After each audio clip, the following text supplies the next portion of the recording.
नमस्ते। ददरा अकादमी के online platform पर आप सभी का एक बार फिर स्वागत है। हम लोग संधि के विषय में अध्ययन कर रहे हैं और संधि के विषय में हमारा अध्ययन कार्य स्वर संधि पर चल रहा है। स्वर संधि में हमने स्वर संधि के प्रथम भेद दीर्घ स्वर संधि के विषय में देख लिया है। आज की कक्षा में हम लोग स्वर संधि के द्वितीय भाग गुण स्वर संधि के विषय में अध्ययन करेंगे। तो हमारे चर्चा का विषय है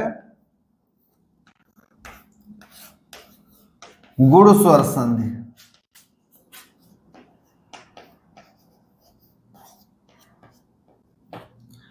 गुण स्वर संधि क्या है?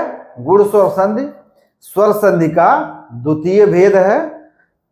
इसे गुण स्वर संधि क्यों कहा जाता है? तो आइए देख लेते हैं।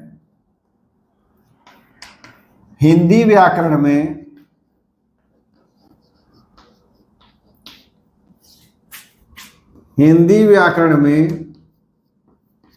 ए तथा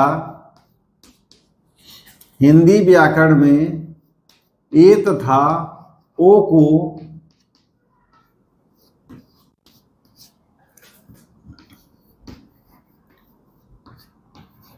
गुण स्वर कहा जाता है। संधि के इस द्वितीय भाग को गुण स्वर संधि क्यों कहा जाता है? तो हिंदी व्याकरण में ए तथा ओ को गुण स्वर कहा जाता है। अतः जिस संधि का परिणाम ए ओ गुण स्वर होते हैं उसे गुण स्वर संधि कहा जाता है। हिंदी व्याकरण में ए तथा ओ को गुण स्वर कहा जाता है जिस संधि के कारण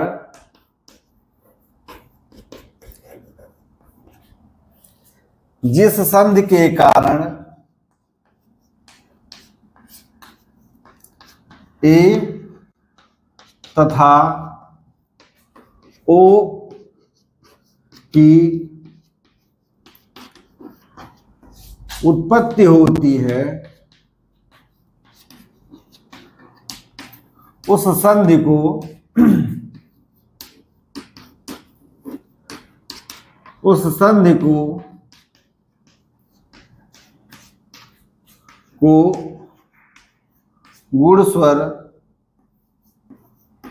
गुण स्वर संधि कहते हैं।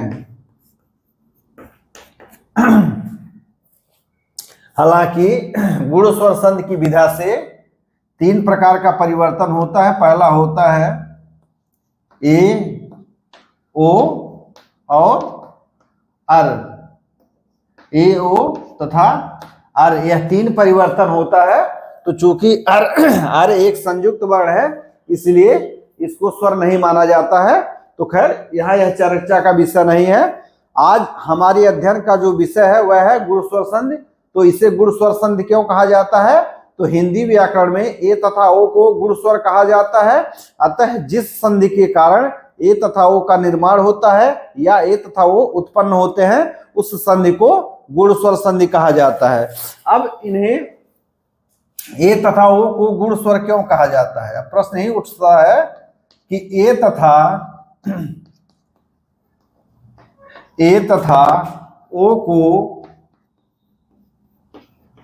गुण स्वर क्यों कहा जाता है? ए तथा ओ को गुण स्वर क्यों कहा जाता है? हम लोग यदि इन छोटी छोटी बातों पर अपना कॉन्सेप्ट, अपना अवधारणा स्पष्ट रखेंगे तो आगे हमें कोई भी समस्या नहीं होगी। तो ए तथा ओ को गुण स्वर क्यों कहा जाता है? तो गुण स्वर संधि में क्या होता है? गुण स्वर संधि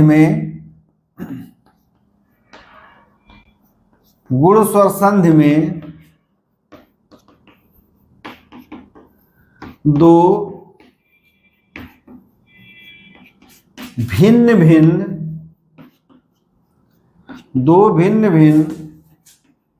स्वर कह लीजिए या वर्ण कह लीजिए। गुण स्वर संधि में दो भिन्न भिन्न वर्ण के मेल से एक तीसरा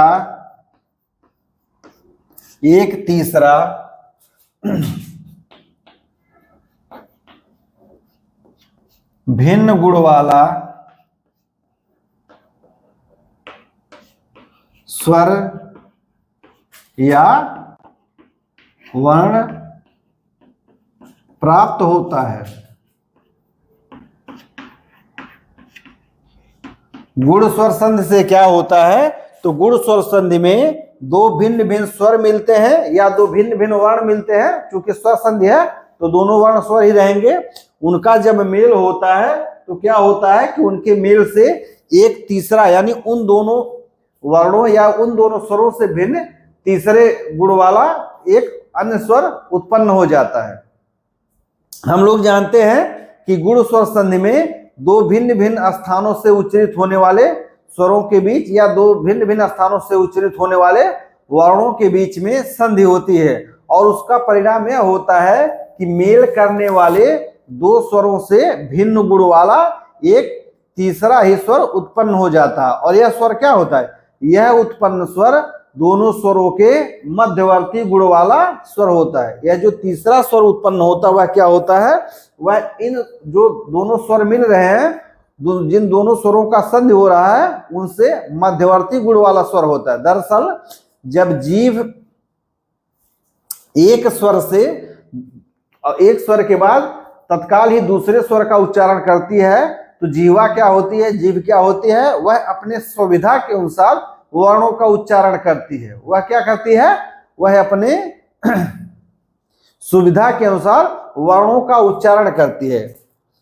यानी जब एक स्वर को जीवा को बोलना होता है और उसके पश्चात दूसरे स्वर को बोलना होता है तो जीवा क्या करती है कि उन दोनों स्वरों के मध्य का एक अलग ही स्वर उच्चारित कर देती है। वह किस आधार पर करती है?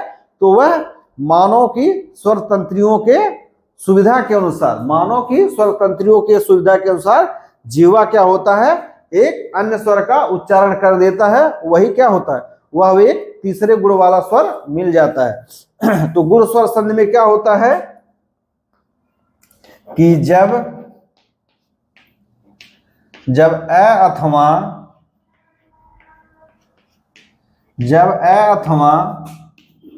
आ का मेल, जब अ अथवा आ का मेल ह्रस्वई या दीर्घई, ह्रस्व या दीर्घ तथा री से होता है तो संधि होने की दशा में, संधि होने की दशा में क्रमशः आप इसको लिख सकते हैं संधि होने की दशा में या मेल होने की दशा में क्रमशः ए ओ तथा अर हो जाता है। गुण स्वर संधि की एक परिभाषा क्या होती है कि जब अ अथवा आ का मेल ह्रस्व अथवा दीर्घ, ह्रस्व अथवा दीर्घ तथा री से होता है तो संधि होने की दशा में क्रमशः ए ओ तथा अर हो जाता है। इसका क्या मतलब हुआ? इसका मतलब हुआ कि यदि जिह्वा को अ अथवा आ का उच्चारण करना, इसका मतलब क्या हुआ कि यदि जिह्वा को अ अथवा आ का उच्चारण करना है और उसके तत्काल पश्चात जिह्वा ई अथवा दीर्घ ई का उच्चारण करती है तो मेल होने की दशा में या जल्दी जल्दी उच्चारित करने की दशा में अ आ या दीर्घ ई या ह्रस्व इसका उच्चारण न होकर के क्या उच्चारण हो जाता है? मध्यवर्ती गुण वाला ए उच्चारण हो जाता है। मध्यवर्ती गुण वाला क्या होता है? ए उच्चारित हो जाता है। उसी प्रकार अ अथवा आ के बाद जब जिह्वा को उ अथवा दीर्घ उ का उच्चारण करना होता है तो क्या होता है कि जल्दबाजी में या भाषा में कसावट के आधार पर क्या होता है? ओ का उच्चारण हो जाता है। उसी प्रकार अ अथवा आ के बाद जब जिह्वा को री का उच्चारण करना होता है तो क्या होता है कि भाषा में कसावट के लिए, भाषा में स्पष्टता के लिए या हमारी स्वर तंत्रियों की सुविधा के लिए क्या होता है, अ तथा आ के पश्चात री का जब हम उच्चारण करते हैं तो वह उच्चारण अर के रूप में होता है। यही क्या होता है, यही गुण स्वर संधि होता है। यही क्या होता है, यही गुण स्वर संधि होता है। इसमें क्या होता है कि दो भिन्न स्वर मिलते हैं। इसके पूर्व हमने दीर्घ स्वर संधि में देखा था कि सभी सवर्ण स्वरों का मेल होता है, सभी सजातीय स्वरों का मेल होता है।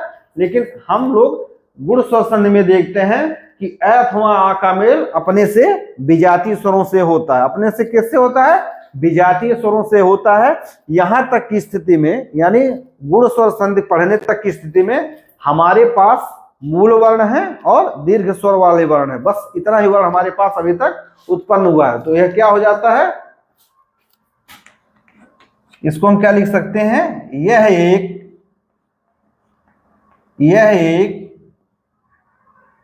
असवर्ण या विजातीय स्वर संधि है। यह क्या है, यह एक असवर्ण, सवर्ण स्वर नहीं है, यह विजातीय स्वर संधि है।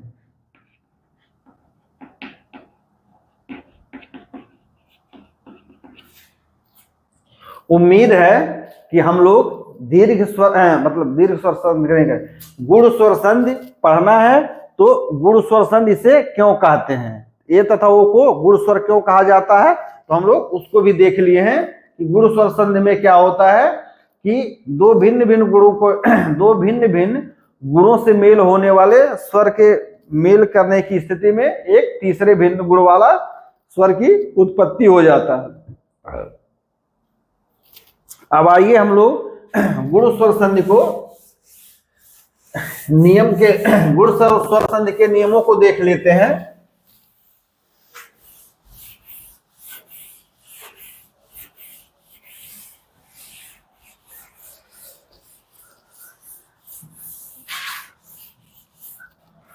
गुण स्वर संधि का जो सूत्र होता है, गुण स्वर संधि का जो सूत्र है वह है आदेम गुण है। वह क्या है, वह है आदेम गुण है। गुण स्वर संधि का जो सूत्र होता है वह होता है आदेम गुण। कहीं कहीं पर आद गुण भी लिखा गया है, कहीं कहीं पर इसे आद गुण भी लिखा गया है। तो हम लोग यहाँ देख लेते हैं क्या होता है आदेम गुण। आदेम जो है वह व्यंजन संधि के द्वारा बना है। यह क्या होता है, अत एंग गुण। आदेम को हम लोग जब तोड़ देते हैं तो यह किसमें बनता है, अत एंग गुण है। किसमें बन जाता है, आदेम गुण है को क्या बन जाता है, अत एंग गुण बन जाता है। अर्थात क्या इसका मतलब क्या होता है, अर्थात जब अत वर्ग के वर्ण, जब अत वर्ग के वर्ण कौन कौन से होते हैं, यह क्या कह रहा है कि जब अत वर्ग के वर्ण अर्थात अ आ अपने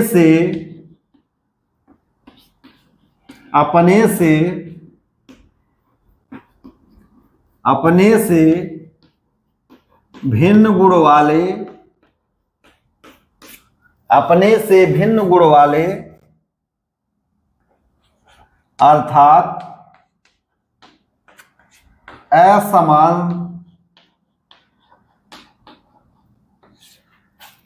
असमान स्वर से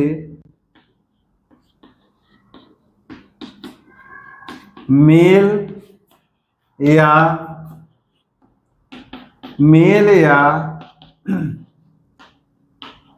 संधि करते हैं तो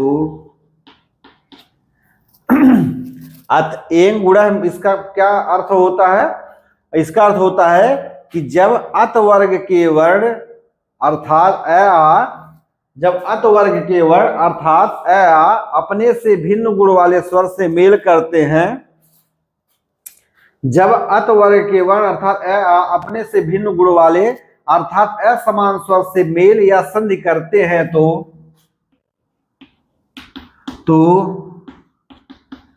संधि होने की दशा में क्या होता है? संधि होने की दशा में,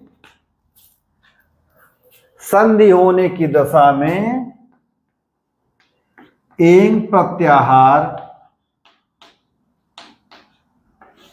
एंग प्रत्याहार के वर्ण कौन कौन से होते हैं? ए ओ प्राप्त होते हैं।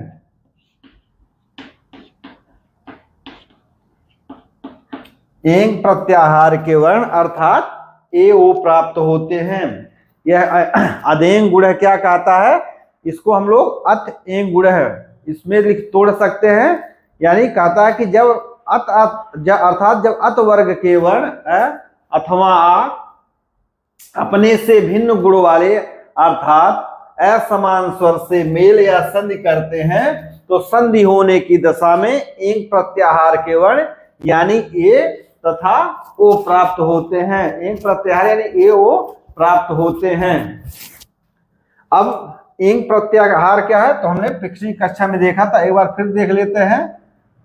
पहला होता है अ ई उ रे, री लरी कै, ए ओ न, ऐ औ च। तो हम लोग जानते हैं कि प्रत्याहार में हल सहित वर्ण को नहीं गिना जाता है। तो प्रत्याहार कहां से होता है? प्रारंभ जहां से शुरू करते हैं और अंतिम तक। तो एंग, एंग कहां से? ए ओ न, इसमें ये क्या है? यही एंग प्रत्याहार है। तो न की गिनती नहीं होगी। यानी कौन कौन से वर्ण मिलते हैं? तो ए तथा ओ मिलते हैं। ये क्या मिलते हैं? ए तथा ओ मिलते हैं। गुण स्वर संधि का सूत्र है अदेंग गुण। अदेंग को हम तोड़ सकते हैं व्यंजन संधि के द्वारा, अत धन एंग गुण। अत माने क्या होता है? अत वर्ग के वर्ण अर्थात अ आ। तो इस परिभाषा क्या निकल के आई कि जब अत वर्ग के वर्ण, जब अत वर्ग के वर्ण अर्थात अ आ अपने से भिन्न गुण वाले अर्थात असमान स्वर से मेल या संधि करते हैं तो संधि होने की दशा में एंग प्रत्याहार के वर्ण प्राप्त होते हैं। उम्मीद है, हालांकि ऐसा आप लोग बहुत पुस्तकों में ढूंढेंगे तब ऐसा कहीं मिल सकता है, नहीं तो कहीं दिया हुआ नहीं है।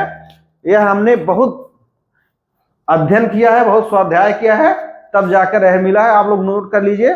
उम्मीद है कि अगर आप लोग इसको समझ जाएंगे तो कोई समस्या नहीं होगी। दीर्घ स्वर संधि में क्या है? तो दीर्घ स्वर संधि में होता है कि समान गुण वाले स्वर वर्ण का मेल होता है। जबकि गुण स्वर संधि में क्या होता है? गुण स्वर संधि में अत वर्ग के वर्ण अर्थात अ का मेल अपने से असमान गुण वाले वर्ण से मेल होता है। वर्णों की उत्पत्ति वाली कक्षा में जब हम लोग पढ़ रहे तो हमने देखा था कि इतने समय तक, यानी जो वर्ण वंश का विस्तार हुआ था, तो पहले मूल वर्ण उत्पन्न हुए थे, उसके बाद वही मूल वर्ण अपने से दीर्घ रूप में आ गए थे, और बाद में क्या हुआ कि अपने से भिन्न गुण वाले स्वरों से मिल करके वह लोग गुण स्वर संधि की क्रिया के द्वारा गुण स्वरों का निर्माण कर रहे थे। तो उम्मीद है कि गुण स्वर संधि की यह परिभाषा एक बार आप लोग ध्यान से समझ लेंगे तो यह परिभाषा बहुत ही पूर्ण है, बहुत ही सटीक है। अर्थात जब अत वर्ग के वर्ण अत एंग गुण है, यानी जब अत वर्ग के वर्ण अर्थात अपने से भिन्न गुण वाले अर्थात असमान स्वर से मेल या संधि करते हैं तो संधि होने की दशा में एंग प्रत्याहार के वर्ण कौन होते हैं? ए ओ न, ए ओ प्राप्त होते हैं। क्योंकि अर संयुक्त वर्ण है इसलिए उसका यहाँ पर कोई भी उल्लेख नहीं है। तो आइए अब हम लोग इस परिभाषा के आधार पर स्वर संधि की व्याख्या करते हैं। इस परिभाषा के आधार पर हम लोग स्वर संधि के व्याख्या करते हैं। तो यहां परिभाषा क्या बन जा रही है, स्वर संधि यानी सॉरी यहां गुण स्वर संधि है, यानी अब हम लोग गुण स्वर संधि की परिभाषा देख लेते हैं। क्या है कि जब अ अथवा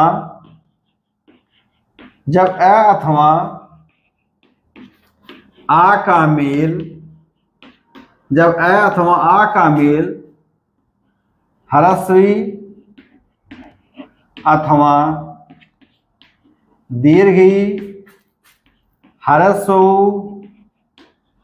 अथवा दीर्घ तथा री से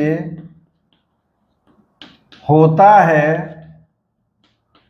है तो संधि होने की दशा में, तो संधि होने की दशा में, तो संधि होने की दशा में, तो संधि होने की दशा में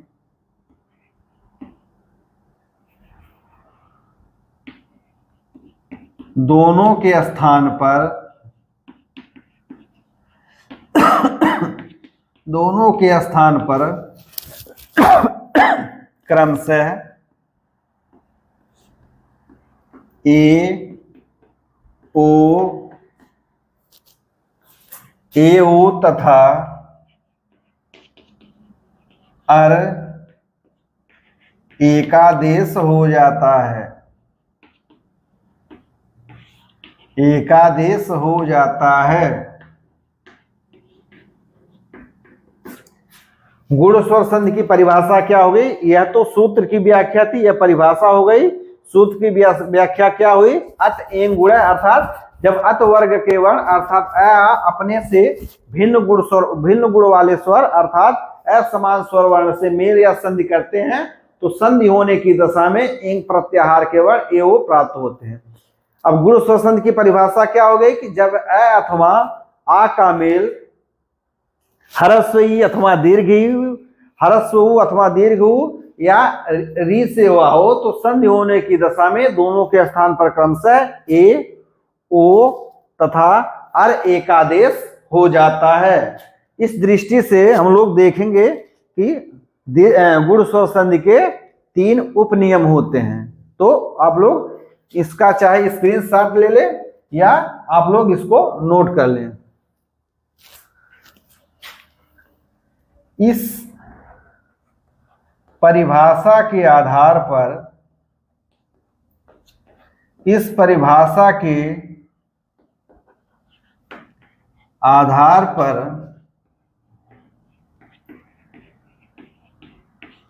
गुण स्वर संधि के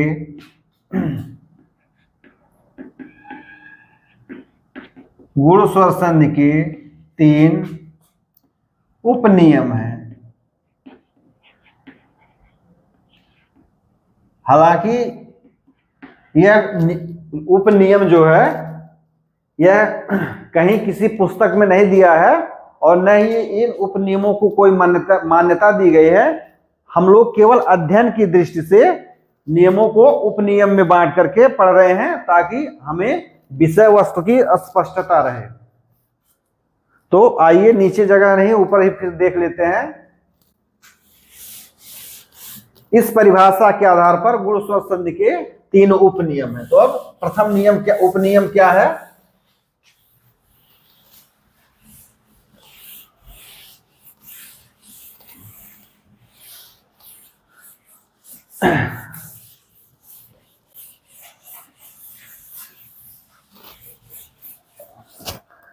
प्रथम उपनियम क्या होता है, आप लोग लिख लीजिए। उपनियम पहला, उपनियम पहला क्या है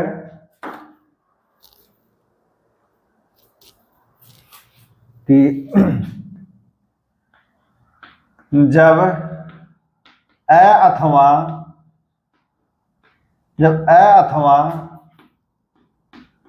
आ के बाद, नहीं इस तरह,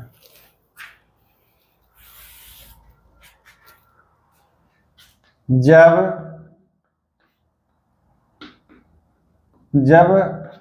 प्रथम पद का अंतिम वर्ण, जब प्रथम पद का अंतिम वर्ण अ अथवा आ हो तथा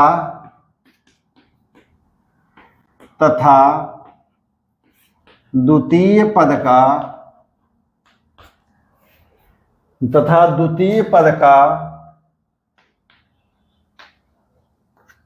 प्रथम वर्ण ई अथवा दीर्घ ई हो तो संधि होने की दशा में,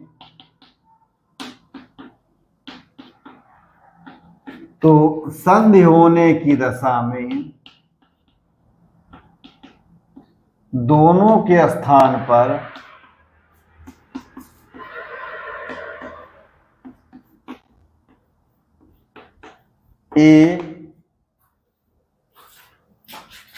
एकादेश हो जाता है।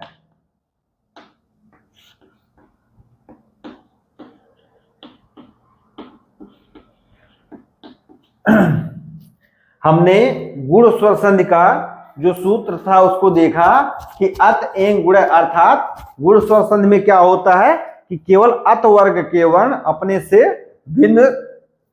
भिन्न स्वर से मिलते हैं।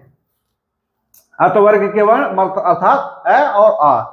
तो पहला उपनियम क्या कहता है कि जब प्रथम पद का अंतिम वर्ण अ अथवा आ हो तथा द्वितीय पद का प्रथम वर्ण ई अथवा दीर्घ ई हो तो संधि होने की दशा में दोनों के स्थान पर क्या होता है, संधि होने की दोनों के स्थान पर एकादेश हो जाता है। एका क्या होता है, एकादेश हो जाता है। अर्थात क्या सूत्र बनता है, अर्थात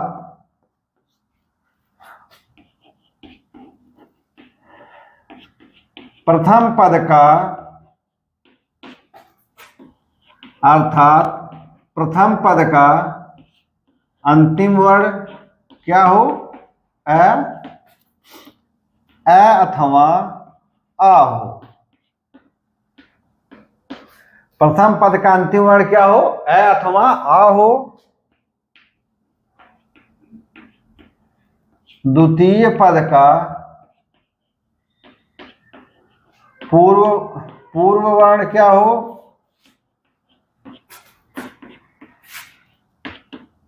ई अथवा दीर्घ ई हो। तो इन दोनों के स्थान पर एकादेश क्या हो जाता है, एकादेश ए हो जाता है। एकादेश क्या होता है, ए हो जाता है। और मैं समझता हूं कि यहां तक कक्षा में आते हुए हमें एकादेश को समझाने की कोई आवश्यकता नहीं है। फिर हम देख लेते हैं इस उपनियम के आधार पर, इस उपनियम के आधार पर, इस उपनियम के आधार पर चार स्थितियां, इस उपनियम के आधार पर चार स्थितियां प्राप्त होती हैं। हम लोग जब संधि की क्रिया करने जाएंगे तो हमें इस उपनियम के आधार पर चार स्थितियां मिलेंगी। वह स्थिति कौन कौन सी हो सकती है, तो वह स्थिति पहली हो सकती है कि अ माने प्रथम पद का अंतिम वर्ण अ हो और अंतिम पद का प्रथम वर्ण ई हो। अ और ई का मेल होता हो। अ और ई का जब मेल होगा तो क्या बन जाएगा, तो बन जाएगा ए। आइए हम इसको उदाहरण से देख लेते हैं। यानी यह उपनियम क्या कह रहा है कि जब प्रथम पद का अंतिम वर्ण अ अथवा आ हो और तथा द्वितीय पद का प्रथम वर्ण ई अथवा दीर्घ ई हो तो संधि होने की दशा में दोनों के स्थान पर ए एक आदेश हो जाता है। अर्थात प्रथम पद का अंतिम वर्ण अ अथवा आ, द्वितीय पद का पूर्व वर्ण या प्रथम वर्ण क्या हो ई अथवा दीर्घ ई हो तो एकादेश ए हो जाता है। अब इस नियम के आधार पर, उस उपनियम के आधार पर हमारे पास चार स्थितियां पैदा होती हैं जब हम लोग संधि करने जाएंगे। पहला क्या है कि पूर्व पद का अंतिम वर्ण अ हो और अंतिम पद का या द्वितीय पद का प्रथम वर्ण क्या हो दीर्घ ह्रस्व दीर्घ नहीं सॉरी ह्रस्व हो तो क्या होता है कि दोनों के स्थान पर ए एकादेश हो जाता है। दोनों के स्थान पर क्या हो जाता है, ए एकादेश हो जाता है। जैसे एक शब्द हम लोग देख लेते हैं, जब भारत शब्द का मेल इंदु से होता है, जब भारत शब्द का मेल इंदु से होता है तो क्या बनता है, आइए हम लोग देख लेते हैं। भारत से ए को अलग कर देते हैं प्लस इंदु, हम लोग इसको यहां तोड़ लेते हैं। फिर देखिए यहां प्रथम पद का अंतिम वर्ण अ है और द्वितीय पद का प्रथम वर्ण क्या है ई है। अब इन दोनों का जब मेल होता है तो यहाँ क्या हो जाता है, यहाँ ए का एकादेश हो जाता है। क्या होता है, ई का एकादेश हो जाता है। तो यह क्या बन जाता है, यह बनता है भारत ए न और दो। उम्मीद है कि ए और ई दोनों के स्थान पर ए आ जाता है, यानी यहां तो भारत ए इंदु क्या बन जाता है, यह शब्द बन जाता है भारतेंदु। ए जो होता है, ए जो होता है वह क्या होता है, वह त व्यंजन वर्ण से मेल होने पर वह मात्रा के रूप में यानी वर्तनी के रूप में आ जाता है। तो भारत और इंदु का जब मेल होता है तो शब्द क्या बनता है, भारतेंदु बनता है। शब्द क्या बनता है, भारत और इंदु का जब मेल होता है तो क्या शब्द बनता है, भारतेंदु बनता है। कौन सा शब्द बन जाता है, तो बनता है भारतेंदु। एक शब्द और हम लोग देख लेते हैं, एक शब्द है मृग और इंद्र। मृग और इंद्र, इसका जब हम लोग मेल करेंगे तो इसको हम लोग लिख सकते हैं मृग और ग को हल सहित कर देंगे और अ धन ई आधा ने और द्र। फिर हम लोग देखेंगे कि पूर्व पद का प्रथम वर्ण पूर्व पद का अंतिम वर्ण अ है और द्वितीय पद का प्रथम वर्ण ई है। तो अ और ई के मेल होने से यहाँ क्या होगा, ए का एकादेश हो जाएगा। तो यह शब्द क्या बन जाएगा, मृग ए न द्र, इस प्रकार से बनेगा। तो चूंकि यह व्यंजन के साथ ए है तो यह शब्द क्या बन जाएगा, मृगेंद्र। क्या शब्द बन जाएगा, मृगेंद्र। उम्मीद है कि यह संधि करना आप लोग समझ गए होंगे। तो आइए हम लोग एक दो उदाहरण वैसे ही और लिख देते हैं। एक शब्द है, यहां तक तो समझने में, यह संधि करने समझने में मुझे तो नहीं लगता है कि किसी को भी कोई समस्या होती होगी। एक शब्द मान लीजिए है प्र का मेल जब इत से होता है, प्र का मेल जब इत से होता है तो इसको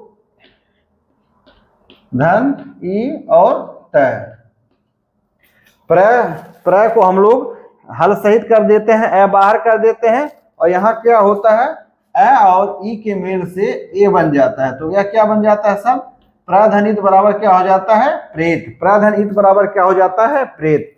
यानी इस उपनियम के आधार पर चार स्थितियां बनती है। पहली स्थिति क्या बनती है कि जब प्रथम पद का अंतिम वर्ण ह्रस्व अ है और द्वितीय पद का प्रथम वर्ण क्या है, ह्रस्व ई है, तो मेल होने की दशा में दोनों के स्थान पर ए हो जाता है। आइए हम लोग दूसरा उपनियम यानी दूसरी स्थिति देख लेते हैं।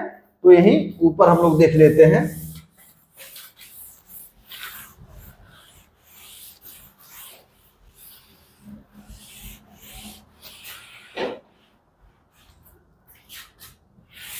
फिर से मिटा दूसरी स्थिति क्या बनती है?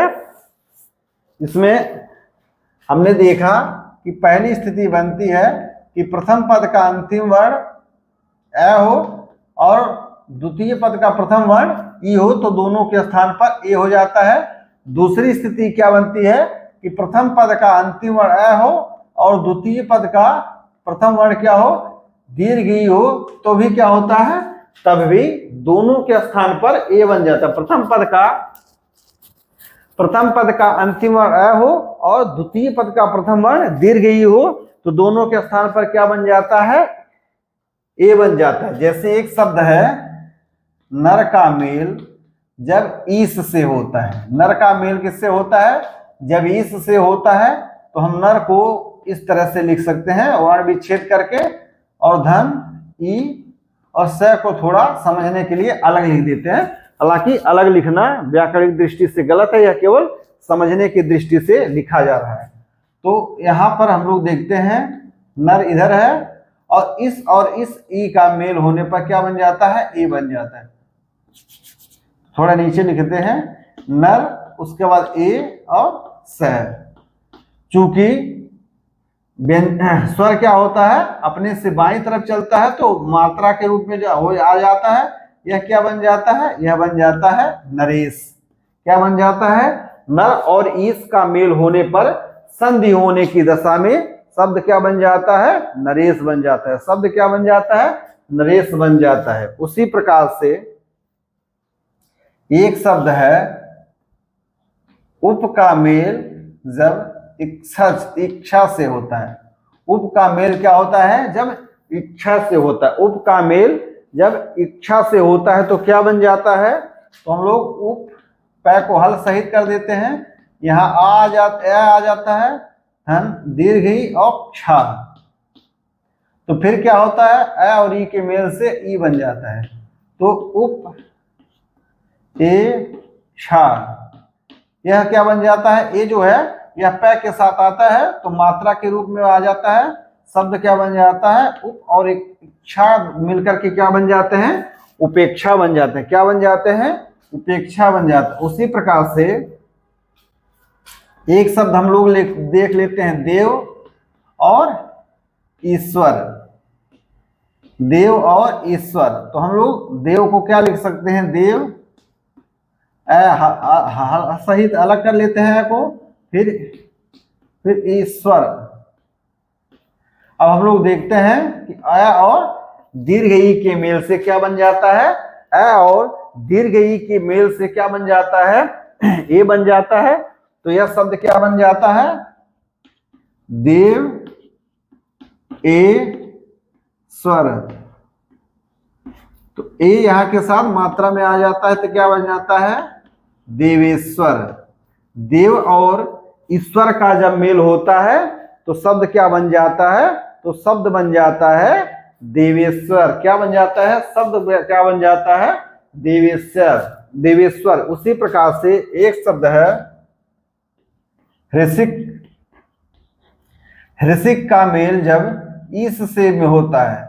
हृषिक का मेल जब ईस से होता है तो हम लोग देखते हैं यहाँ है हृषिक, और क में ए को अलग कर देते हैं और ईस में स को। हम फिर यहाँ देखते हैं कि इस नियम की दूसरी स्थिति के, उस उप नियम की दूसरी स्थिति के अनुसार क्या होता है कि जब प्रथम पद का अंतिम वर्ण ह्रस्व मतलब ए हो, अ हो, ह्रस्व है, और द्वितीय पद का प्रथम वर्ण दीर्घ ई हो, तो दोनों के स्थान पर ए का एकादेश हो जाता है, यानी दो वर्णों के स्थान पर एक आ जाता है। तो शब्द क्या बन जाता है, हृषिक ए स बराबर क्या बन जाता है, हृषिकेश। हृषिकेश। उम्मीद है कि इस उपनियम के आधार पर जो दूसरी स्थिति बनती है उसको आप लोग समझने में सक्षम हो गए होंगे। आइए अब हम लोग तीसरी स्थिति देख लेते हैं। तीसरी स्थिति क्या होती है कि जब प्रथम पद का अंतिम वर्ण आ हो और द्वितीय पद का प्रथम वर्ण ह्रस्व ई हो, तो दोनों के स्थान पर क्या बन जाता है, ए। यानी तीसरी स्थिति क्या होती है कि जब प्रथम पद का अंतिम वर्ण आ हो और द्वितीय पद का प्रथम वर्ण ह्रस्व ही हो तो दोनों के स्थान पर क्या हो जाता है? तो दोनों के स्थान पर ए हो जाता है। उदाहरण इसको मिटा दे रहे हैं वरना कंफ्यूज हो जाएगा।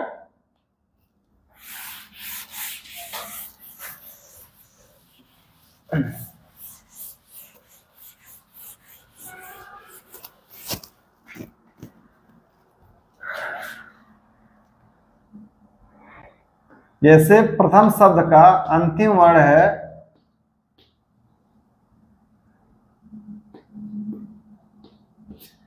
यहां हम लोग देख लेते हैं कि प्रथम शब्द एक शब्द है महाधनेन्द्र, इसमें क्या है? मैं है और आ है यहां, फिर यहां है ह्रस्व और न द्र। हम लोग प्रथम उपनियम की जो तीसरी स्थिति देख रहे हैं उसमें है प्रथम शब्द का अंतिम वर्ण आ हो तो यहाँ आ है और द्वितीय पद का प्रथम वर्ण ह्रस्व हो तो यहाँ ह्रस्व है। इन दोनों के स्थान पर क्या एक आदेश हो जा रहा है? तो इन दोनों के स्थान पर एक आदेश हो जा रहा है, यानी शब्द क्या बन जा रहा है? मह ए नद्र, महेंद्र, यानी यह शब्द क्या बन जाता है? महेंद्र। ए जो है ए स्वर है, स्वर का जब व्यंजन से मेल होता है, संयोग होता है तो वह मात्रा के रूप में आता है तो क्या बन जाता है? महेंद्र। महाधनेन्द्र का मेल क्या बना देता है? महेंद्र बना देता है, महेंद्र बना देता है। उसी प्रकार से यथा शब्द है, यथा का मेल जब इष्ट से होता है तो यह है और यहां आ धन ई सट, यानी आ और ई का मेल क्या बनेगा? ए का एक आदेश होगा, यह हो जाएगा यथ ए बराबर क्या हो गया? यथेष्ट। क्या हो गया? यथेष्ट। उम्मीद है कि संधि करने की जो प्रक्रिया है, संधि करने की जो प्रक्रिया है इसमें कोई भी संशय नहीं होगा, कोई भी संशय नहीं होगा। उसी प्रकार एक शब्द है यथा धन इच्छा, शब्द क्या बन जाएगा? यहाँ आ है यहाँ ई है तो ये हो जाएगा, शब्द बन जाएगा यथेक्षा। शब्द क्या बन जाएगा? यथेक्षा। उम्मीद है कि प्रथम उपनियम के आधार पर जो तीसरी स्थिति बनती है उसको हम लोग देख लिए हैं, समझ लिए। अब प्रथम उपनियम के आधार पर जो चौथी स्थिति बनती है वह है क्या है? कि प्रथम पद का अंतिम वर्ण आ हो और द्वितीय पद का प्रथम वर्ण क्या हो? वह दीर्घ ही हो तो संधि होने की दशा में दोनों के स्थान पर क्या होगा? एकादेश हो जाए। इसका भी हम लोग कुछ एक दो शब्द देख लेते हैं। तो जैसे इसका देख लेते हैं, यह है महा का मेल जब ईस से होता है। महा का मेल किससे होता है? ईस से होता है। तो मह, उसके बाद आ, दीर्घ ई और स। तो चतुर्थ स्थिति क्या कहती है? कि जब प्रथम पद का अंतिम वर्ण आ हो और द्वितीय पद का प्रथम वर्ण दीर्घ ई हो तो एकादेश होने की दशा में, संधि होने की दशा में दोनों के स्थान पर एकादेश हो जाता है, अर्थात मह ए और स। शब्द का क्या बन गया? महेश। महा और ईस का जब मेल होता है तो संधि क्या बन जाता है? महेश। महा और ईस मिल करके क्या बन जाते हैं? महेश। उसी प्रकार से एक शब्द है गुडाका और इसका मेल जब ईस से होता है तो यह शब्द क्या बन जाता है? यह शब्द बन जाता है गुडाकेश। गुडाकेश भगवान शंकर को कहा जाता है, अर्जुन को भी कहा जाता है। गुडाका का मतलब होता है नींद, यानी जो नींद के ईश्वर होते हैं कौन होते हैं? या तो भगवान भोलेनाथ को कहा जाता है या अर्जुन को कहा जाता है। एक शब्द हम लोग और देख लेते हैं, राका का मेल जब ईस से होता है तो इसी तरह से हम लोग क्या कर लेंगे, ये शब्द बन जाएगा राकेश।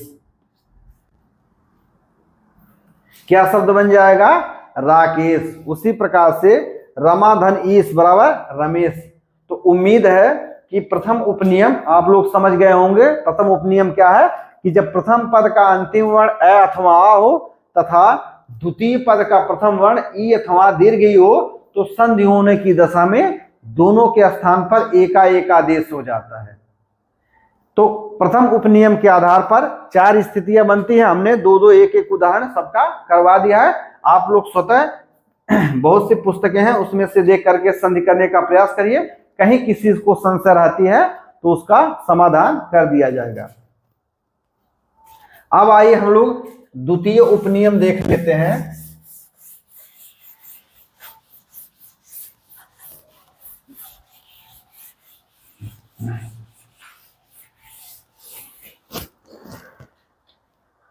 द्वितीय उपनियम क्या कह रहा है,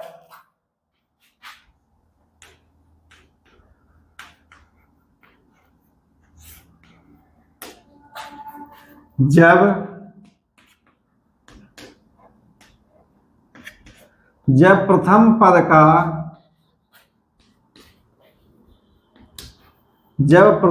का अंतिम वर्ण अ अथवा आ हो तथा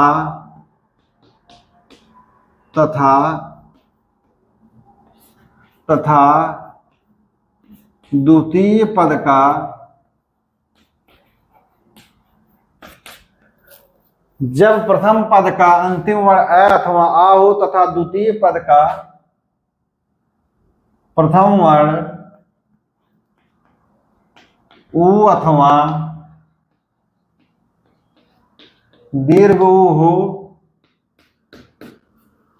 तो संधि होने की दशा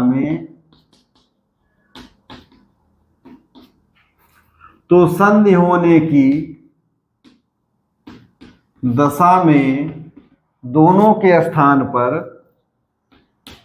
हालांकि इसको लिखने की आवश्यकता नहीं, एक आदेश लिख देंगे हो जाएगा, लेकिन समझिए तो दोनों के स्थान पर एक आदेश हो जाता है।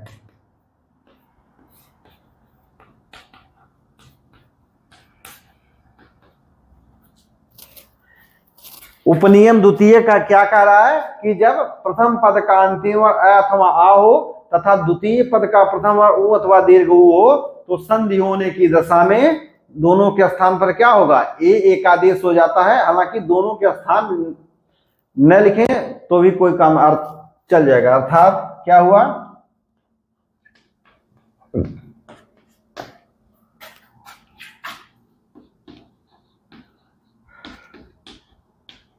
प्रथम पद का अंतिम वर्ण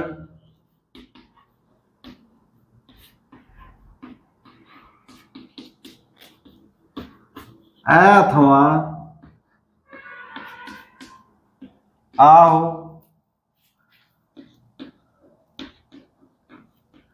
द्वितीय पद का प्रथम वर्ण उ अथवा दीर्घ उ हो तो संधि होने की दशा में एक आदेश हो के क्या आएगा, ओ आएगा। तो संधि होने की दशा में दोनों के स्थान पर एकादेश होके क्या आएगा, तो ओ आएगा। इस नियम के आधार पर, इस उपनियम के आधार पर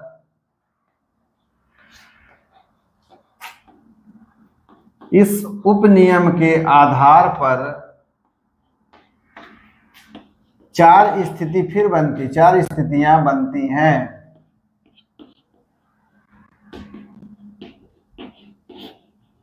पहली स्थिति क्या बनती है कि प्रथम पद का अंतिम वर्ण अ हो और द्वितीय पद का प्रथम वर्ण उ हो तो दोनों के स्थान पर क्या होगा, ओ एकादेश हो जाएगा। यानी प्रथम पद का अंतिम वर्ण अ हो और द्वितीय पद का प्रथम वर्ण उ हो तो संधि होने की दशा में दोनों के स्थान पर क्या हो जाएगा, ओ हो जाएगा। तो हम लोग शब्द देख लेते हैं।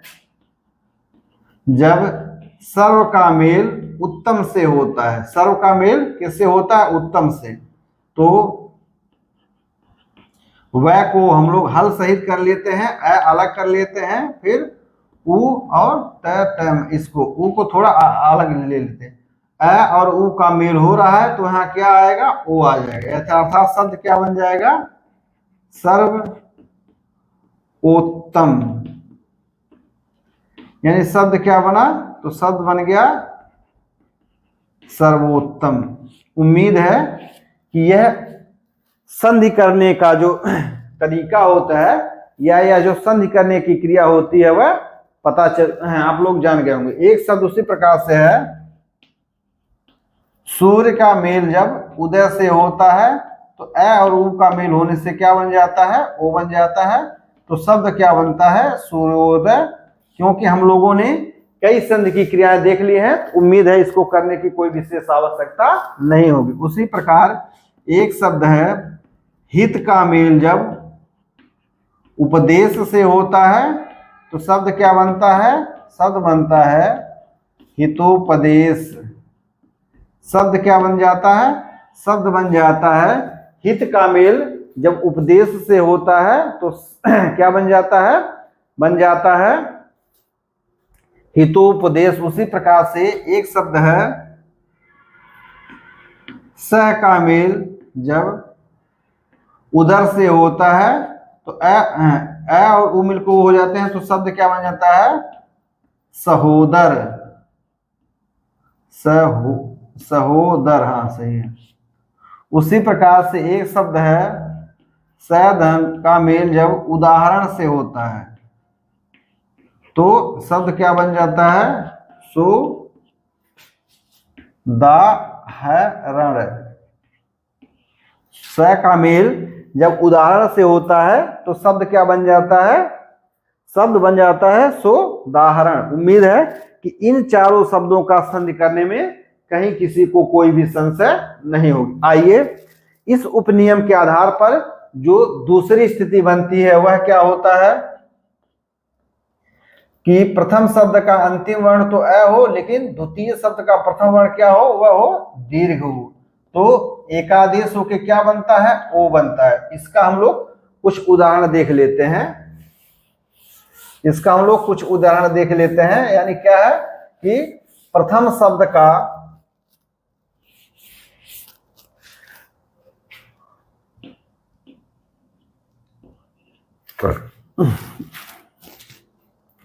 प्रथम शब्द का अंतिम वर्ण अ हो और द्वितीय शब्द का प्रथम वर्ण दीर्घ उ हो तो क्या बन जाता है, तो देख लेते हैं। एक शब्द है,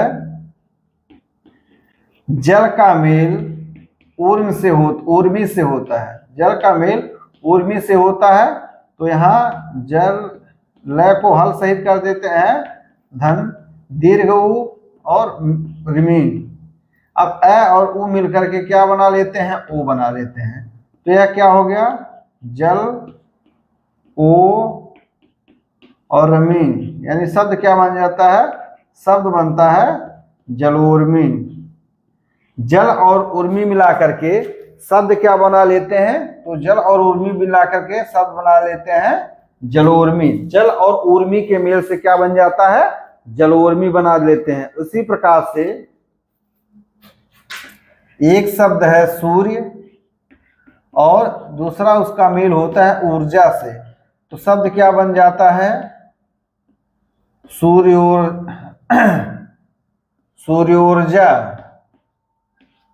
शब्द क्या बनता है, तो शब्द बनता है सूर्योर्जा। सूर्य और ऊर्जा के मेल से शब्द क्या बन जाता है, तो बन जाता है शब्द सूर्योर्जा। उसी प्रकार से उम्मीद है इसको करने में कोई संशय तो होगा नहीं। यहाँ उ और यहाँ अ मिल करके यहाँ ओ बन जाते हैं और उ हट जाता है तो सूर्योर्जा बन जाता है, कोई दिक्कत नहीं। उसी प्रकार एक शब्द है नव और उसके साथ जब ऊढ़ा मिलता है क्या बन जाता है, तो शब्द क्या बन जाता है, तो शब्द बन जाता है नवोढ़ा। नव का मेल जब ऊढ़ा से होता है तो शब्द क्या बन जाता है? नवोढ़ा बन जाता है। शब्द क्या बन जाता है? नवोढ़ा बन जाता है। उसी प्रकार से एक शब्द और हम लोग देख लेते हैं, समुद्र का मेल जब ऊर्मी से होता है तो शब्द क्या बन जाता है? समुद्रोर्मी। समुद्रोर्मी। उम्मीद है कि इन सब शब्दों का संधि करने में कहीं भी कोई समस्या नहीं होगी। आइए अब हम लोग द्वितीय उपनियम का जो तृतीय स्थिति बन सकता है उसको देख लेते हैं। यह क्या होता है कि अगर ऐसी स्थिति बन जाए कि प्रथम शब्द का अंतिम वर्ण आ हो और द्वितीय शब्द का प्रथम वर्ण ह्रस्व हो, तो भी क्या होता है? दोनों के स्थान पर ओ का एकादेश हो जाता है। इसका हम लोग एक दो उदाहरण देख लेते हैं। इसका हम लोग क्या करते हैं, एक दो उदाहरण देख लेते हैं। प्रथम शब्द का अंतिम वर्ण आ हो और द्वितीय शब्द का प्रथम वर्ण उ हो। प्रथम शब्द का अंतिम वर्ण आ हो और द्वितीय शब्द का प्रथम वर्ण क्या हो? ह्रस्व हो, तो दोनों के स्थान पर क्या हो जाएगा? ओ हो जाएगा। तो शब्द कौन सा है? तो हम लोग पहला देख लेते हैं, महा और उत्सव का मेल हो। महा और उत्सव का मेल हो तो हम लोग क्या देखते हैं? मह, आ और यहाँ उ अलग कर लेते हैं, उत्सव। अब अ और उ दोनों के स्थान पर क्या होता है? ओ का एकादेश हो जाता है। शब्द क्या बना? मह ओ तसव। ओ जब व्यंजन है से मिलता है तो ओ की मात्रा के रूप में आ जाता है। शब्द क्या बन जाता है? शब्द बन जाता है महोत्सव। उम्मीद है कि इसको समझने में या इसको करने में कहीं कोई संशय नहीं होगी। संशय है तो किसी भी माध्यम से आप लोग कभी भी पूछ सकते हैं। उसी प्रकार से एक शब्द है यथा का मेल जब उचित से होता है तो हरस आ और हरस उ का मेल होगा तो हो जाएगा अ, तो क्या बनेगा? यथोचित। यथा और उचित का मेल जब होता है तो शब्द क्या बन जाता है? शब्द बन जाता है यथोचित। यथा का मेल जब ओ से होता है तो क्या बन जाता है? यथोचित। उसी प्रकार एक शब्द है गंगा का मेल जब उदक से होता है। गंगा का मेल जब उदक से होता है शब्द क्या बन जाता है? गंगोदक। गंगा का मेल जब उदक शब्द से होता है तो क्या बन जाता है? गंगोदक। उसी प्रकार से महा का मेल जब उदय से होता है तो शब्द क्या बन जाता है? महोदय। आप लोग संधि करते समय इसी प्रक्रिया को अपनाएंगे। जब आप लोग उसमें निपुण हो जाएंगे तो आप लोग सीधे सीधे कर सकते हैं।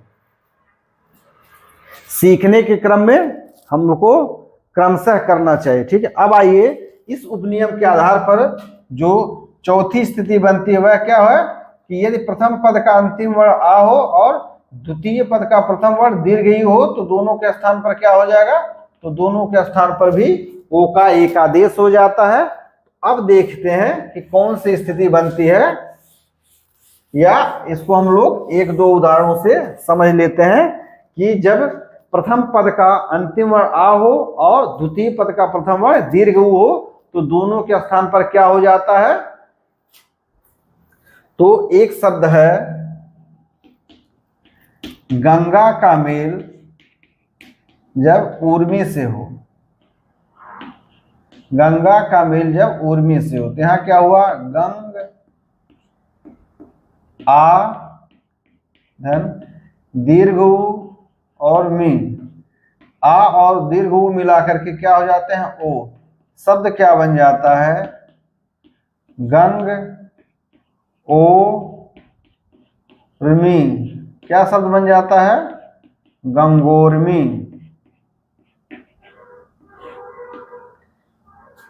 हमने इसके पहले की कक्षा में भी बताया है कि ह्रस्व ऊ या दीर्घ ऊ से या री से बहुत ही अधिक शब्द हिंदी में नहीं है, तो कुछ ही शब्द हैं। इसका अगर हम सही से अभ्यास, समुचित अभ्यास कर लेते हैं तो हमें कोई भी दिक्कत नहीं होगी। उसी प्रकार से एक शब्द है महा का मेल ऊष्मा से होता है, तो क्या शब्द बनेगा, महोष्मा। उसी प्रकार महा का मेल जब ऊर्जा से होता है तो शब्द क्या बन जाता है, महोर्जा। शब्द क्या बन जाता है, तो शब्द बन जाएगा महोर्जा। महा का मेल जब ऊर्जा से होगा तो महोर, उसी ऊर्जा बने। उसी प्रकार से एक शब्द है दया। दया का मेल जब ऊर्मी से होता है, ऊर्मी माने लहर होता है, तो क्या शब्द बन जाएगा, दयोर्मी। उम्मीद है कि यहां तक इन चारों स्थितियों में आपको संधि करने में कोई भी संशय नहीं होगा। द्वितीय नियम क्या है कि जब प्रथम पद का अंतिम वर्ण अ अथवा आ हो तथा द्वितीय पद का प्रथम वर्ण उ अथवा दीर्घ ऊ हो तो संधि होने की दशा में दोनों के स्थान पर ए एक आदेश हो जाता है। इस उपनियम के आधार पर 4 स्थितियां बनती हैं। 4 स्थितियों में हमने 2-2, 3-3 उदाहरण करवा दिए हैं। आप लोग इसको स्वतः ही अभ्यास करिए। आइए अब हम लोग तृतीय उपनियम देख लेते हैं। तृतीय उपनियम देख लेते हैं।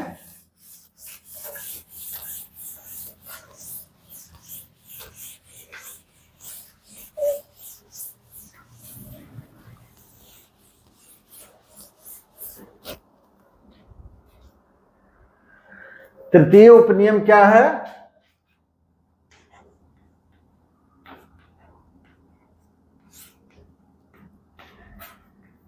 जब प्रथम पद का अंतिम वर्ण अ अथवा आ हो, जब प्रथम पद का अंतिम वर्ण अ अथवा आ हो तथा द्वितीय पद का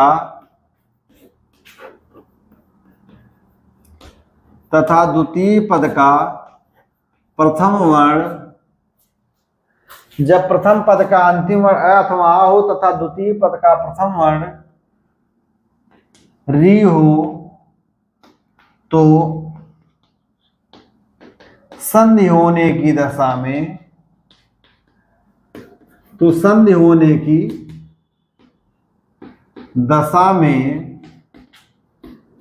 अर यानी दोनों के स्थान पर अर एकादेश हो जाता है। अर एकादेश हो जाता है। यह तृतीय उपनियम क्या कह रहा है कि जब प्रथम पद का अंतिम वर्ण अ अथवा आ हो तथा द्वितीय पद का प्रथम वर्ण री हो तो संधि होने की दशा में अर एकादेश हो जाता है। आप लोग यह कहीं संशय मत पालिएगा कि दीर्घ री हो जाए, क्योंकि हमने जो वर्णों की उत्पत्ति है उसको हमने कहानी के माध्यम से पढ़ा था। उसमें देखा था कि दीर्घ री क्या करता है, वह संन्यास ग्रहण कर लेता है, यानी अन्य आगे वह किन्हीं भी वर्णों की उत्पत्ति में कोई भी सहायता नहीं करता है। अर्थात क्या है, अर्थात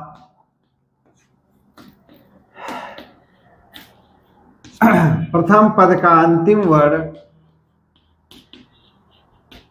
प्रथम पद का अंतिम वर्ण क्या है, अ अथवा आ। द्वितीय पद का प्रथम वर्ण क्या है,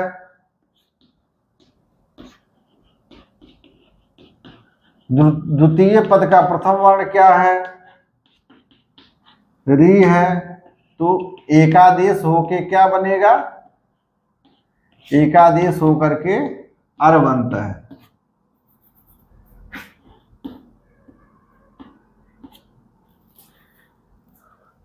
इस उपनियम के आधार पर हमारे पास दो स्थितियां बनती हैं। इसको देख लेते हैं।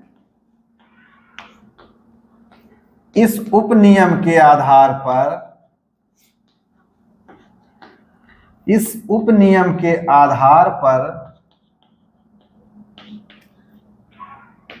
दो स्थितियां बनती हैं। क्या बनती हैं? दो स्थितियां बनती हैं। कौन कौन सा?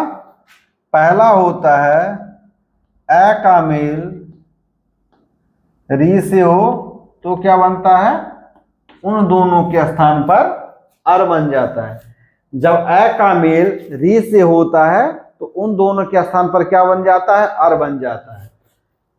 इसको अगर हम लोग समझ लेंगे तो हमारा वर्तनी में काफी सुविधा होती है, काफी समस्या है। जैसे देव का मेल हम लोग ऋषि से कर रहे हैं, देव का मेल हम लोग क्या कर रहे हैं? ऋषि से कर रहे हैं। तो हम इसको देख लेते हैं। यहाँ देव और यहाँ ए आ गया और यहाँ ऋश्वर है और सी को हम लोग अलग कर देते हैं। अब ए और आ ए का मेल होने पर क्या बन जाता है? अर का एकादेश होता है, यानी दोनों के स्थान पर क्या आ जाता है? अर आ जाता है। तो शब्द क्या बनता है? देव अर र और सी, एन बनेगा। देव ए और री के स्थान पर अर, अर और सी, तो शब्द क्या बन जाएगा? देव ए, और चूंकि यहाँ रह हर हल सहित यानी आधा है तो यह स के ऊपर चला जाएगा, यानी इस तरह से है। या क्या है? ए इसमें देव में मिल जाएगा, यानी शब्द क्या बन जाएगा? देवर्षि। उम्मीद है कि यह संधि विच्छेद समझ में आ गया होगा। देव और ऋषि का जब मेल होता है तो शब्द क्या बन जाता है? तो शब्द बन जाता है देवर्षि। देव और ऋषि का जब मेल होता है तो शब्द क्या बन जाता है? देवर्षि। उसी प्रकार से एक शब्द है शीत, शीत का मेल जब ऋतु से होता है तो क्या बनेगा? शीत का मेल जब ऋतु से होता है तो क्या बनेगा? इसको देख लेते हैं। शीत ए और ऋतु, ए और री मिलेंगे तो क्या बन जाएगा? अर बन जाएगा। तो शब्द क्या बना? शीत अर तू, यही ना बना? शीत अर तू। शब्द क्या बन जाएगा? शीत ए इसमें तय मिल गया तो शीत हो गया, ल ऊपर चला गया तो शीतर्थ। शब्द क्या बन गया? शीतर्थ। उम्मीद है कि यह जो संधि करने की प्रक्रिया है वह समझ में आ गया होगा। वह क्या होगा? समझ में आ गया होगा। उसी प्रकार से एक शब्द है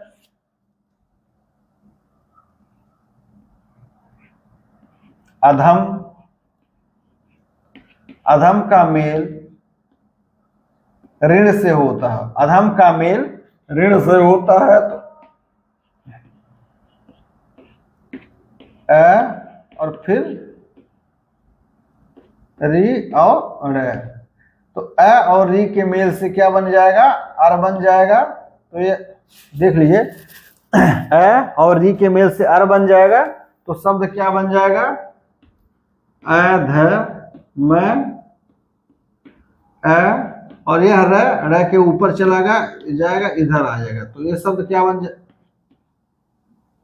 तो शब्द बन जाएगा अधम र, अधमर। क्या बन जाएगा? अधमर बन जाएगा। तो उपनियम तीसरे का जो प्रथम स्थिति होता है कि यदि प्रथम पद का अंतिम वर्ण अ हो और द्वितीय पद का प्रथम वर्ण री हो तो उन दोनों के स्थान पर अर हो जाता है। तो हमने 2-3 उदाहरण कर लिया है, इसके बहुत अधिक उदाहरण नहीं है, आप लोग पुस्तकों में ढूंढेंगे तो हो सकता है कुछ मिल जाए।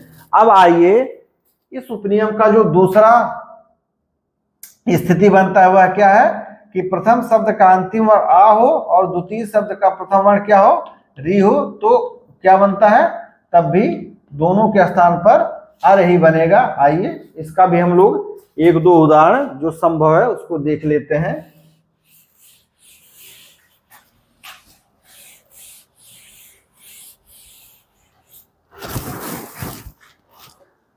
तो इसका हम लोग पहला उदाहरण देख लेते हैं। महा का मेल जब ऋष से होता है, महा का मेल किससे होता है, ऋष से होता है। तो ये हुआ मैं, है कर देते हैं, यहाँ आ और री और सी। आ और री का मेल होने पर क्या बन जाता है, अर बन जाता है। यहाँ अर में र को हम लोग सदैव ही हलंत वाला लिखेंगे, हल सहित लिखेंगे। यह क्या बन जाएगा, मह, अर और सी, मह, अर और सी। तो है ए जो है वह है में मिल जाएगा, तो ये पूरा हो जाएगा मह, और र जो है वह से मिलेगा तो वह रेफ के रूप में आ जाएगा। तो शब्द क्या बन जाएगा, महर्षि।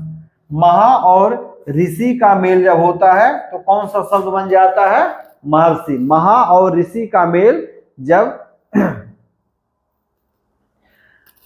महा और ऋषि का जब मेल होता है तो क्या बन जाता है, महर्षि बन जाता है। उसी प्रकार से एक शब्द है महा और ऋण। महा और ऋण तो हम लोग देख लेते हैं, मह आ धन री और अड़। तो आ और री के मेल से क्या बन जाता है, अर बन जाता है। तो शब्द क्या बना, मह अर र। तो शब्द क्या बना, महार। महा और ऋण से क्या शब्द बन जाता है, तो महा और ऋण से महा और ऋण के मेल से शब्द क्या बन जाता है, महारण। फिर उसी प्रकार से एक उदाहरण और देख लेते हैं। वर्षा का मेल जब ऋतु से होता है, वर्षा का मेल जब ऋतु से होता है तो यहाँ वर्ष आ धन री और तू। तो वर्ष आ और री के मेल से अर बन जाएगा। तो यह क्या बना, वर्ष अर और तू। तो शब्द क्या बन जाएगा, वर्षर्तु। शब्द क्या बन जाएगा, वर्षर्तु। उम्मीद है कि संधि करने की यह प्रक्रिया आप लोग समझ गए होंगे। यहां तक समझने में किसी को कोई भी संशय नहीं हुआ होगा। यहां पर किसी को कोई भी संशय नहीं हुआ होगा। संधि करने की यह प्रक्रिया आप लोग समझ गए होंगे। आइए आज साथ ही साथ हम लोग संधि विच्छेद कर लेते हैं। तो आप लोग गुण स्वर संधि किसे कहते हैं, उसका सूत्र अतः एंग गुण उसको भी समझ लिए होंगे और उसकी परिभाषा देख लिए हैं। और उस परिभाषा के आधार पर 3 उपनियम बनते हैं। हमने उन तीनों उपनियमों की अलग से चर्चा कर ली और प्रत्येक उपनियम में पहले दूसरे में 4-4 स्थिति बनती है, तीसरे में 2 स्थिति बनती है। हमने 1-1, 2-2, 3-3 उदाहरण जैसा भी संभव रहा देख लिए। आइए अब हम लोग इसको संधि विच्छेद की क्रिया से भी देख लेते हैं, यानी गुण स्वर संधि में का संधि विच्छेद हम लोग कैसे करेंगे तो उसको हम लोग देख लेते हैं।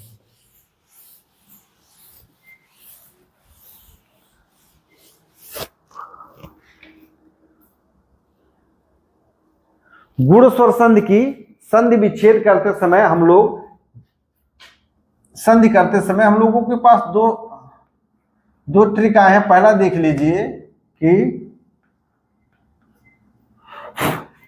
जब किसी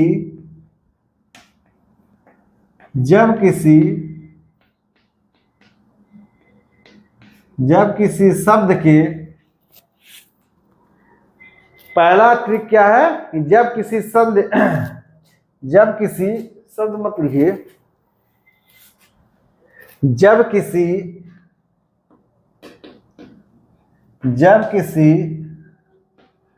संधियुक्त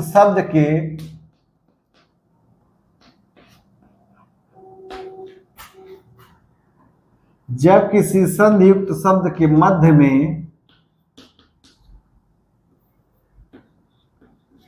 ए अथवा ओ आए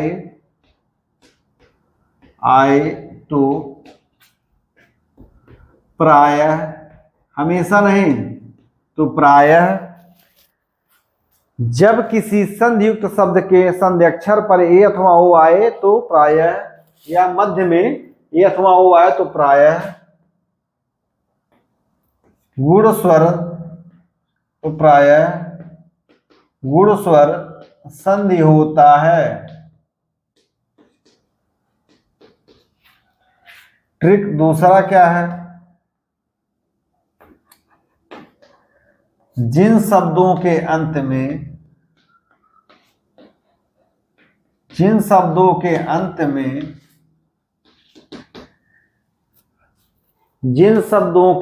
में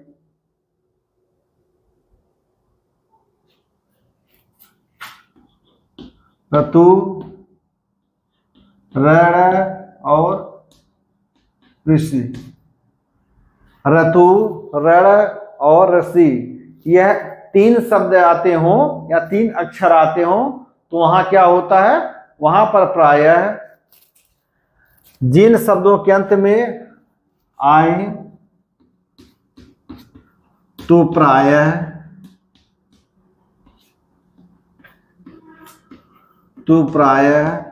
गुण स्वर संधि,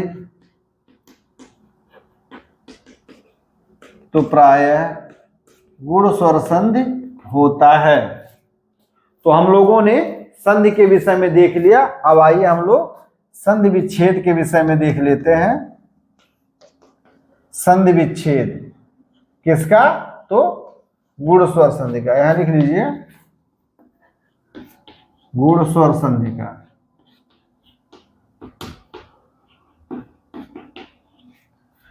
गुण स्वर संधि का संधि विच्छेद। तो संधि विच्छेद क्या होता है कि संधि युक्त शब्द को पुनः उसके मूल रूप में अलग अलग करना ही संधि विच्छेद कहलाता है। संधि विच्छेद क्या कहलाता है, तो संधि युक्त शब्द को पुनः उसके मूल रूप में अलग अलग करना ही संधि विच्छेद कहलाता है। गुण स्वर संधि में क्या होता है, तो गुण स्वर संधि में दो वर्णों का मेल होने की स्थिति में एकादेश की क्रिया होती है। यानी दो वर्ण मिलते तो है लेकिन होता क्या है कि वहां एकादेश होता है, यानी दोनों को हटा करके एक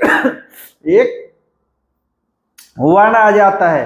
तो संधि विच्छेद की क्रिया करते समय हमें क्या करना होता है, हमें एकादेश से प्राप्त इसी वर्ण को संधि नियमों के आधार पर दो संभावित वर्ण में अलग अलग करके क्या करना होता है, उस संभावित वर्ण में हमको अलग अलग करके मूल शब्द की प्राप्ति करनी होती है। क्या करनी होती है कि संधि विच्छेद की क्रिया में हमें क्या करना होता है कि एकादेश से हमें जो वर्ण प्राप्त होता है उसको हमको संधि के नियमों के द्वारा क्या करते हैं, उसको दो संभावित वर्ण में अलग अलग कर देते हैं और जो मूल शब्द होता है उसको प्राप्त करने की प्रक्रिया में किया जाता है। यह जो एकादेश है वह संधि में क्या किया जाता है, तो संधि में एकादेश से प्राप्त वर्ण को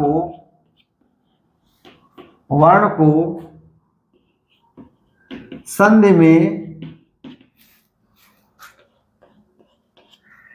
में एकादेश से प्राप्त वर्ण को संधि नियमों के आधार पर संधि नियमों के आधार पर, संधि नियमों के आधार पर संभावित वर्ण में तोड़कर, संभावित वर्ण में, संभावित वर्ण में, संभावित वर्ण में अलग अलग तोड़कर मूल शब्द बनाने की क्रिया की जाती है।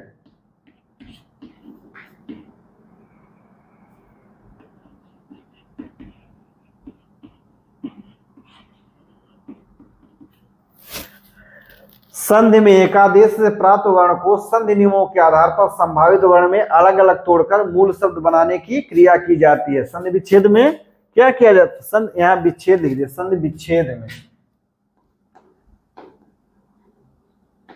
संधि विच्छेद में हम लोग क्या करते हैं कि जो एकादेश से प्राप्त वर्ण होता है उसको संभावित वर्णों में तोड़ करके मूल शब्द की प्रक्रिया, मूल शब्द को प्राप्त करने की प्रक्रिया की जाती है। एकादेश को,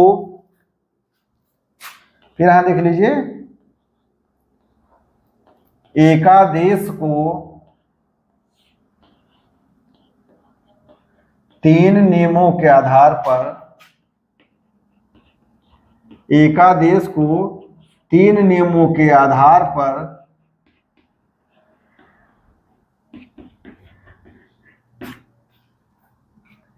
तीन नियमों के आधार पर अलग अलग किया जाता है।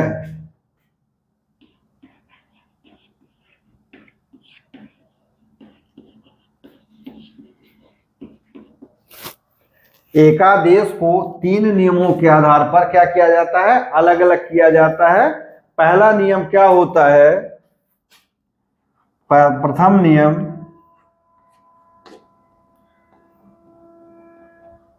गुण स्वर संधि के द्वारा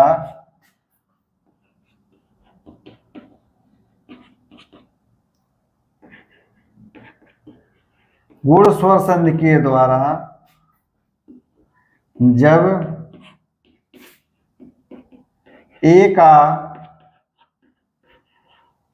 एकादेश होता है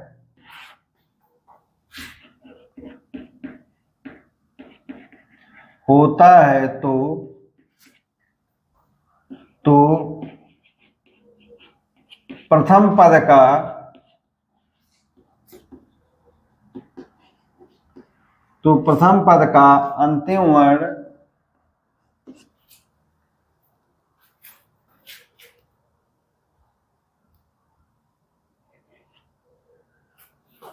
गुण स्वर संधि में के द्वारा तब एकादेश होता है जब प्रथम पद का अंतिम वर्ण अ अथवा आ हो तथा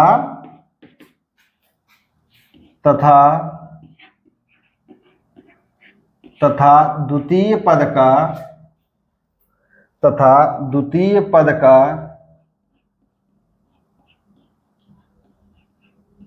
प्रथम वर्ण तथा द्वितीय पद का प्रथम वर्ण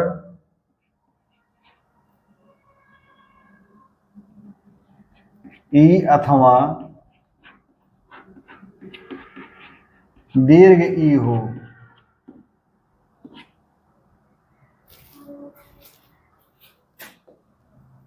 अर्थात मुझे लगता है कि ये संधि विच्छेद की क्रिया करने से कक्षा काफी लंबी हो जाएगी, तो आज की कक्षा को हम यहीं पर समाप्त करते हैं। हम लोग संधि विच्छेद की कक्षा अगले वीडियो में देखेंगे। आप लोग चैनल को सब्सक्राइब करें, शेयर करें, लाइक करें। आप सभी को बहुत बहुत धन्यवाद।